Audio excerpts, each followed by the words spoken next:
Salam alaikum wa rahmatullah wa barakatuh. Paix sur ceux qui suivent la guidée. Paix et bénédiction sur le prophète sallallahu alayhi wa sallam, sur ses compagnons, ses amis, sa famille, ainsi que sur tous ceux qui le suivront de bonne foi jusqu'au jour du jugement. Je suis à nouveau obligé parce que je me dis, si on ne sait pas lire entre les lignes, on peut tomber dans les pièges. Vous le savez, on est dans l'époque de la fin des temps. Tous les coups sont permis. On est attaqué par plein de choses. Nationalisme, ignorance, innovation, fascisme, oui, ça c'est à la mode, hein. Fascisme, oui. Si avec ça. Mais moi je veux vous parler de l'ennemi et du piège le plus sournois et qui pullule dans la communauté musulmane, c'est le wokisme. Le wokisme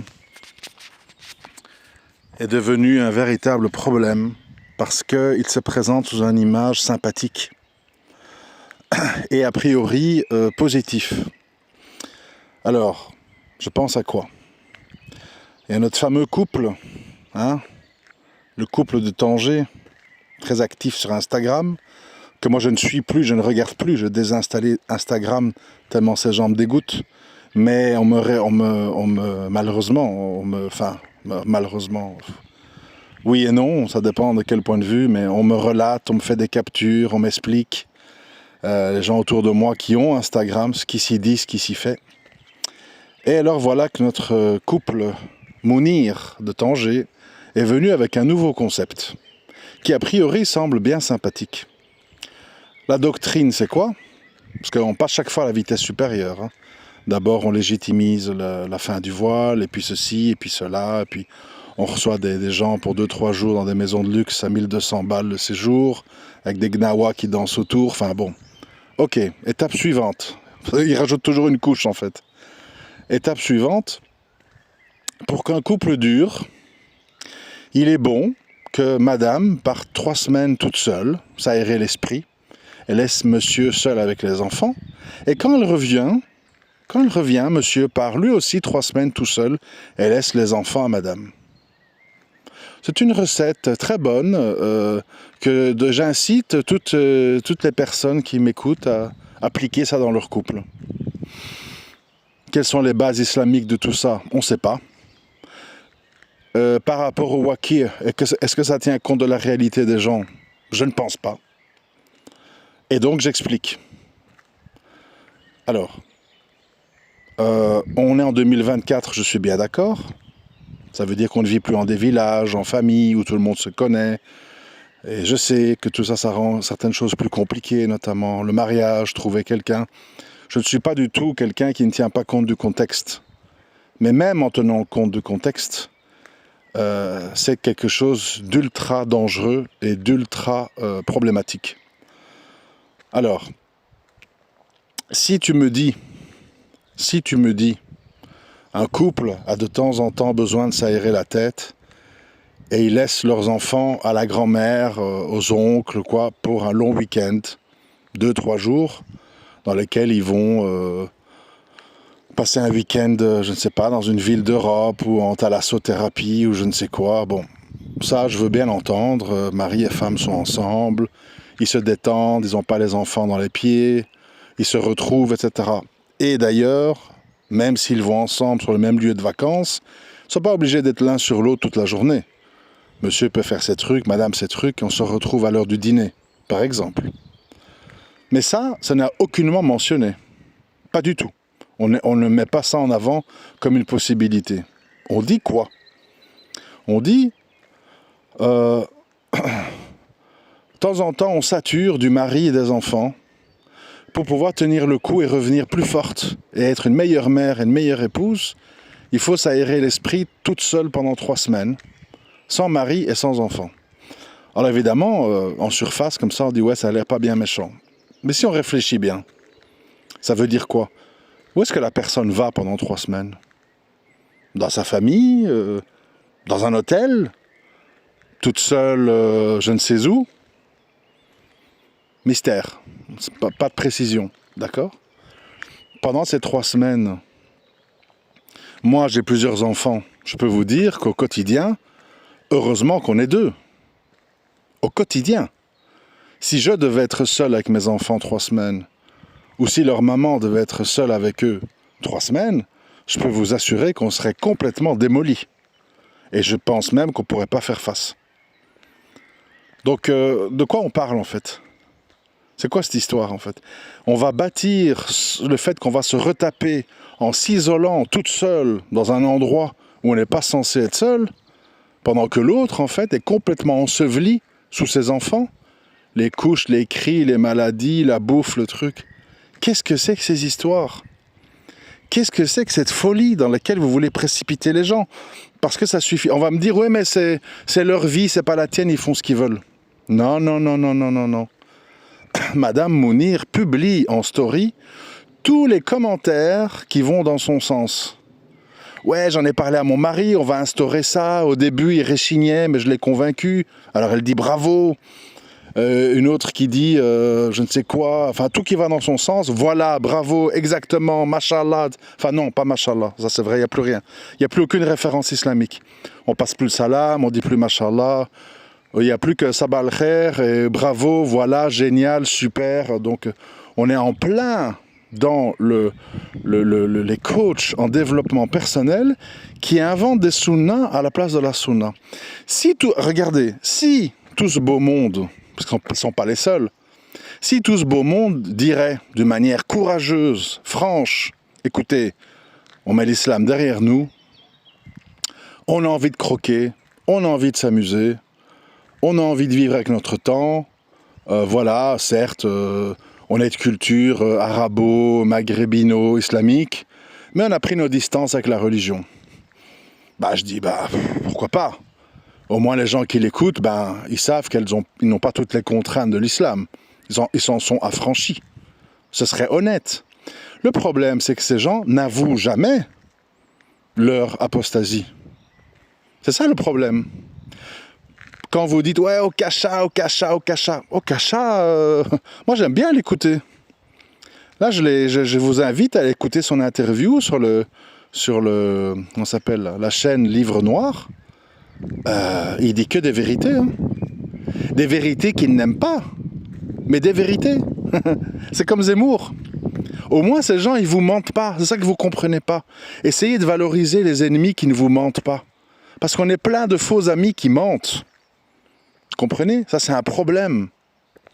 Alors ici, comme ces gens ne disent pas clairement qu'ils ne sont plus musulmans, ça entretient l'ambiguïté. Même s'il n'y a plus aucun signe d'islam. Il n'y a plus de voile, il n'y a plus de salam, il n'y a plus de versets, il n'y a plus de hadith, il n'y a plus rien de tout ça. Il n'y a plus que du développement personnel. Et je me sens bien, je vais redécorer ma dernière recette, je vais faire un tagine, je vais faire un couscous, je vais faire une raclette. Enfin, on est dans le, je sais pas moi, dans quelque chose qui n'a plus rien d'islamique. Mais il faudrait le dire, parce que malheureusement, le mari de cette personne est un ancien prédicateur de type salafi. Donc c'est quand même choquant. Vous voyez, c'est pour ça que c'est choquant. S'il dirait franchement, voilà, on laisse tout ça derrière nous, voilà, ça fait partie de notre histoire, mais on est passé à autre chose. Maintenant, on est dans le développement personnel. L'islam, c'était notre jeunesse. On n'est plus trop convaincu de tout ça. Moi, je dis, pourquoi pas ? C'est leur droit, hein ? C'est leur droit. Donc, ici, ça consiste en fait à faire croire à un couple que pour aller bien et que pour se ressourcer, il faut faire ça tout seul dans son coin. Vous imaginez une femme... oui, le comble. C'est quand tu dis, mais moi j'ai pas envie de laisser ma femme 3 semaines toute seule.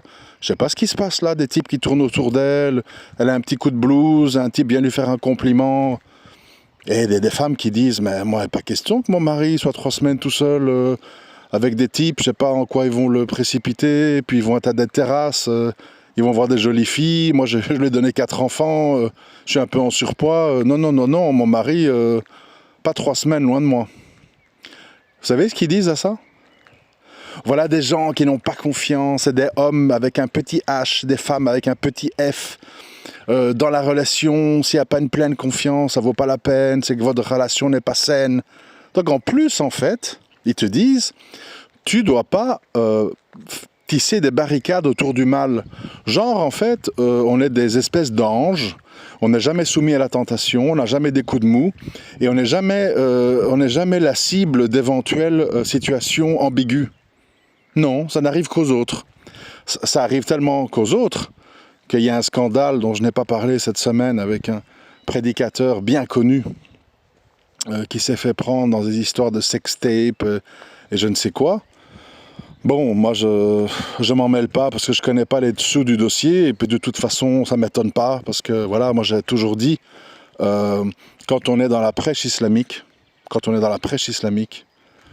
il faut s'interdire à 100% toute interaction avec des femmes. Voilà. Moi je chipote pas en fait.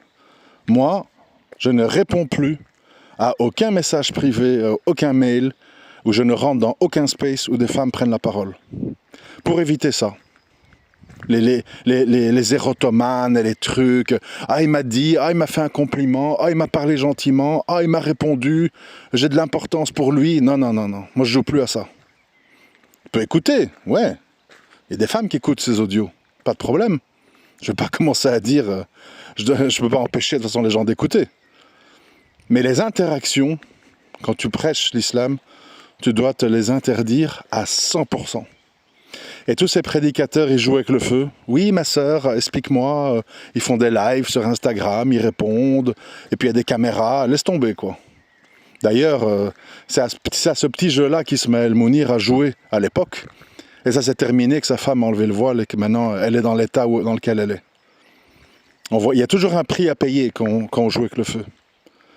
Donc à un moment donné, si tu es un prêcheur, tu t'interdis toute interaction avec les femmes. Faut pas chipoter avec ça. Sinon ça donne lieu à ça, des femmes font des captures, et elles ont compris que tu leur faisais des promesses de mariage, et puis ça se fait pas, elles se vengent, elles ressortent les trucs. Évidemment, bon, ça n'excuse pas, mais en plus, le prédicateur en question utilise des mots ultra salaces, des trucs ultra pervers. Qu'est-ce que vous voulez que je vous dise? Ça m'étonne pas, voilà. Donc moi, de toute façon, tous ces prédicateurs 2.0 qui jouent avec le feu, qui font semblant de ceci, cela, et puis finalement, c'est la foire au village, ouais, ben voilà. Donc voilà, ça c'est pour la parenthèse. Parce qu'on m'a demandé d'en parler, fais des audios.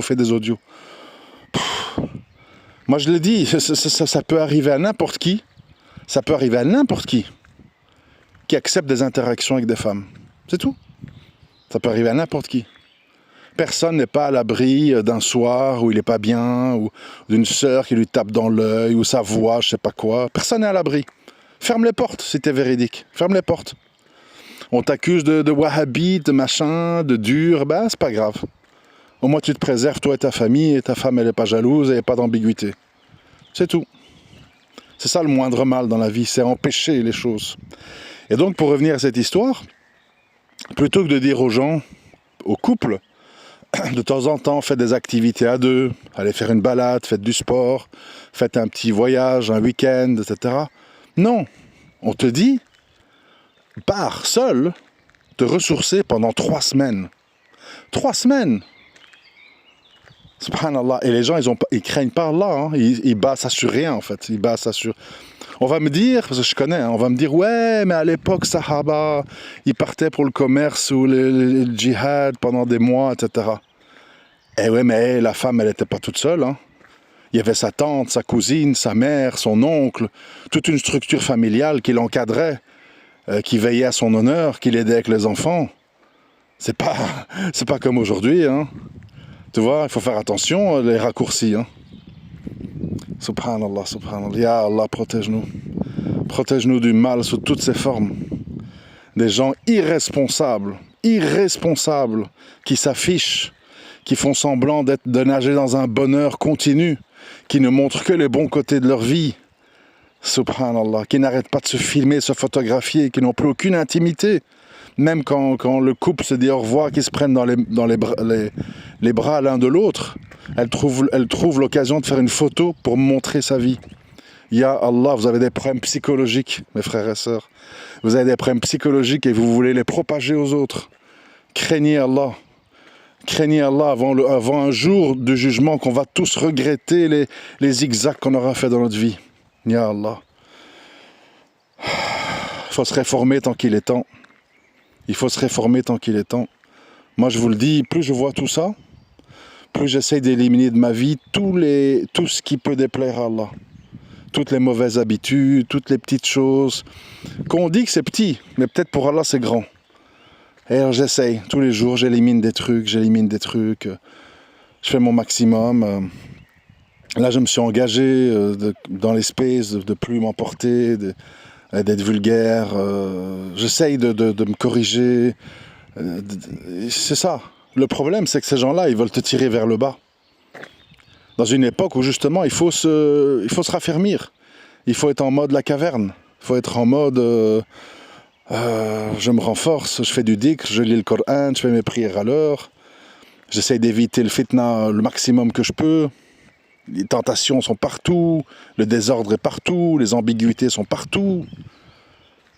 Et il y a des gens, tout ce qu'ils trouvent à faire, c'est ouvrir des portes supplémentaires. Subhanallah. Prenez garde, mes frères et sœurs, au wokisme, au féminisme, aux luttes anti-patriarcat, aux discours castrateurs qui visent à rendre vos hommes des chiens en laisse. Subhanallah. Et après on dit, il n'y a plus d'hommes. Hein. Normal, tu l'as castré. Subhanallah. Qu'est-ce que c'est que ces histoires?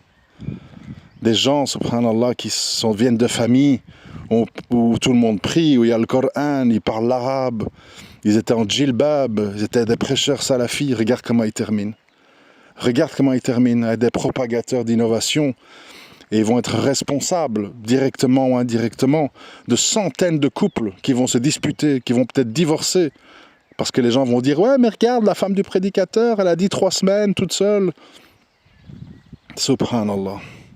Ça va être un jour difficile, le jour du jugement, mes frères et sœurs. Un jour, rappelez-vous ceci. Vous savez quelle est la parole qu'on va le plus entendre le jour du jugement? Quand on sera là des millions nus, incirconcis, on sera tellement angoissé qu'on ne reconnaîtra même pas nos parents ou nos frères et sœurs, parce qu'on sera dans l'angoisse, transpirant, forte chaleur. Vous savez c'est quoi le mot qu'on va le plus entendre dans les allées? Regret. J'ai des regrets, j'ai des regrets. Je regrette. Mes frères et sœurs, regrettez ici-bas le maximum de choses. Repentez-vous et corrigez-les plutôt que d'attendre ce jour-là. Parce que ce jour-là, on ne peut pas revenir en arrière. Et on va angoisser à l'idée de recevoir notre livre dans la main droite ou la main gauche. Et on aura peur. On sera terrifié. Parce qu'on sait qu'on est face à la réalité des comptes et que la balance tiendra compte de tout.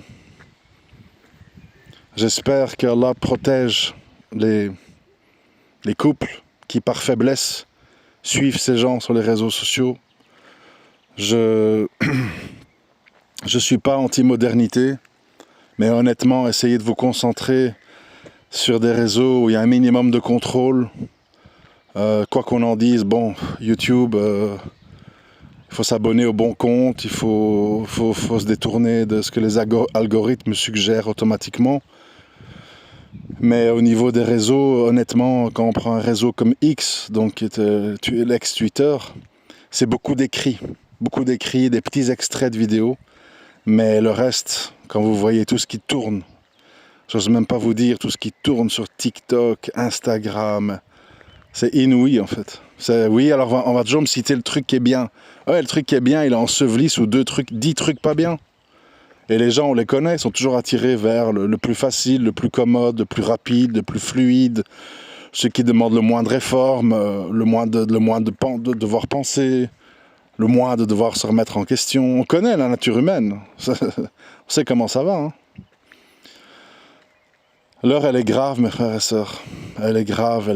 Les attaques sont multidirectionnelles. Et maintenant, le bien est mélangé au mal. Et il est exposé par des gens qui se disent musulmans, qui s'affilient à l'islam. C'est beaucoup plus pointu. Et je vous ai dit, n'ayez pas grande méfiance pour des ennemis déclarés. Okacha, Zemmour. Eux, ils vous rendent service. Ils vous disent la réalité.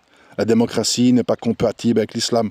Tout à fait, monsieur Okacha. Tout à fait, monsieur Zemmour. Vous avez raison. Merci de nous faire le rappel, parce que dans les mosquées, on ne nous le fait plus. C'est ça le problème. Il faut placer ces radars dans la bonne direction. Et il ne faut pas se laisser balader par ceux qui vous disent le grand problème, c'est Zemmour, c'est le RN, c'est Okacha. Non. Le grand problème, il est en interne, chez nous, où il y a du shirk, du sihr, des bid'a, du wokisme, du féminisme, légitimé, propagé, matraqué. Voilà vers quoi les détecteurs et les radars doivent être dirigés pour vous protéger, vous et vos familles, d'un feu ardent, ici-bas et dans l'au-delà. Qu'Allah vous préserve, qu'Allah vous préserve, qu'Allah nous préserve tous. Méfiance, méfiance, méfiance, méfiance.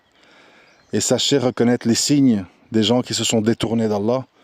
Quand des gens ne vous passent plus le salam, quand des gens ne font plus référence à des hadiths, quand les gens ne sont plus attachés au Coran, quand les gens commencent à inventer des histoires qui sont sorties de nulle part, il n'y a pas de source, il n'y a pas d'exemple. Méfiez-vous, méfiez-vous. Que ça vienne de qui que ce soit, un ami, un frère, une sœur, votre père, votre mère, ça ne change rien. Votre foi n'a pas de prix. Les liens de sang ou les liens d'amitié, c'est bien, mais c'est largement en dessous de votre foi et des efforts que vous devez faire pour la protéger, Inch'Allah. Assalamu alaikum wa rahmatullahi wa barakatuh.